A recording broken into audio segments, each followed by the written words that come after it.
So what advice do I have for college graduates? Certainly, I'd invite you to apply for a job at SolarCity or Tesla or SpaceX. And if not, then if that doesn't work for whatever reason, then apply to jobs at other companies in that arena, or try starting a company. If you study engineering and you figure out how to design new things, then it's relatively easy to start a company. You just need to get a few like-minded people with you. Although I have to say that the space business is quite hard to start a company in the space business because it's such a capital-intensive business. So it may be better to do something in solar power, or if you're going to do it in cars, do it as kind of a component supplier for cars or something like that. Musk has college degrees in business and physics, but SpaceX is his first venture in aerospace. How did you get the expertise to be the chief technology officer of a rocket ship company? I do have a physics background. That's helpful as a foundation.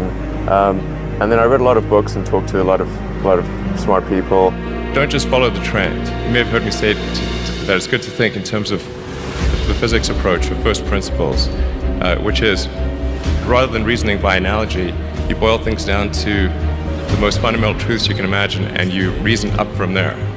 And this is a good way to figure out if something really makes sense, or if it's just what everybody else is doing.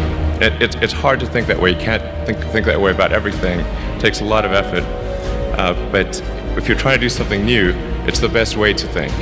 And that framework was developed by physicists to figure out counterintuitive things like quantum mechanics. So it's really a powerful method.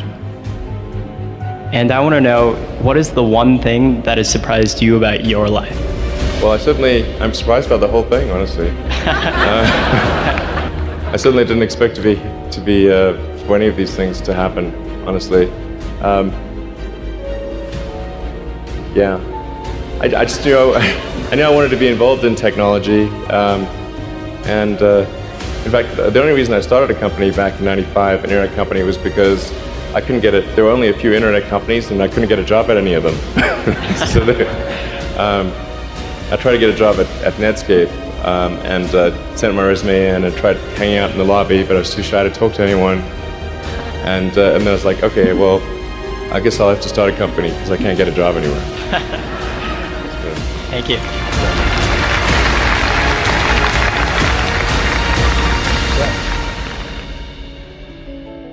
I wouldn't say I'm fearless. In fact, I think I feel fear quite strongly. But if what we're doing what I'm doing is, I think, is important enough, then I just override the fear. Mm-hmm. So, but it's not as though I feel like more strongly than I would like. I think also people tend to overweight risk on a personal level. It's one thing if you've got, a mortgage to pay and kids to support, and that if you were to deviate from your job, how are you going to feed your family and pay the rent? And okay, that's understandable. But let's say you're young and you're just coming out of college or coming out of high school or whatever. What do you risk?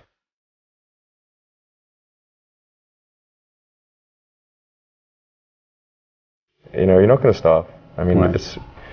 It's really certainly not in any kind of modern economy. It's so easy to earn enough money just to live somewhere and eat food.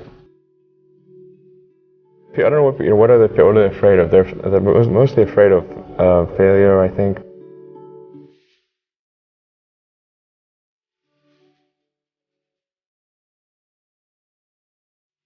People should be less risk averse when there's not much at risk.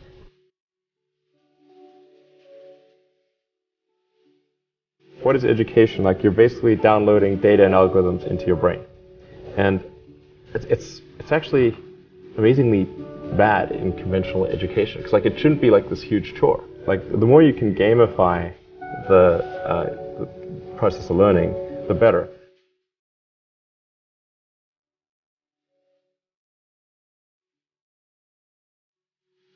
I also had sort of a slight existential crisis, because I was trying to figure out what does it all mean? Like, what's the purpose of things? And I came to the conclusion that if we can advance the knowledge of the world, if we can do things that expand the scope and scale of consciousness, then we're better able to ask the right questions and become more enlightened, and that's really the only way forward. What drives you? What is it that when you wake up in the morning, do you see a problem and you want to solve it? The thing that drives me is that I want to be able to think about the future and feel good about that. We're doing what we can to have the future be as good as possible, to be inspired by what is likely to happen, and to look forward to the next day. That's what really drives me is trying to figure out how do we make sure that things are great and going to be so, and that's the underlying principle behind Tesla and SpaceX. Is that I think it's pretty important that we accelerate the transition to sustainable generation and consumption of energy. It's inevitable, but it matters if it happens sooner or later.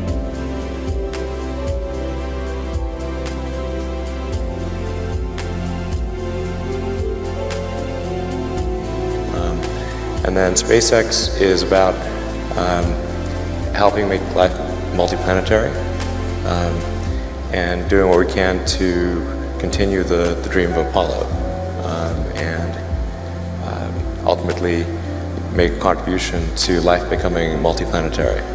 Let's talk a little more about that. I think everyone's very interested in that when you say making life multiplanetary. Yeah, that's exciting. It is exciting. So what's your vision there? I think, particularly for Americans, like you think about America is a nation of explorers. People came here from other parts of the world that, chose to give up the known in favor of the unknown. So I think exploration, like the United States is a distillation of the human spirit of exploration. So that's why it appeals to Americans so much. You can see this when, there was a shuttle tragedy, and 7 people died, and that's terrible. But a lot of people die all the time. But why do we care so much? Because it was the dream of exploration that was dying along with those people. That's why.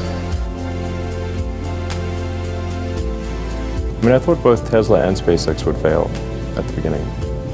You thought? Yeah, sure. Really? Of course. But nevertheless, you put all your money in that. I expected to lose it. Well, technically, what I thought was, well, I'll take half the money from PayPal, and if I lose half of it, that's okay. But then, of course, the companies encounter difficulties, and then have a choice of either let the company die, or put, all the money into the companies. And so I really didn't want the companies to die, so I put all the money in the companies. Yeah. And then I had to borrow money from friends to pay living expenses. Yes. It's just looking just for evidence of exceptional ability. And if there's a track record of exceptional achievement, then it's likely that will continue into the future.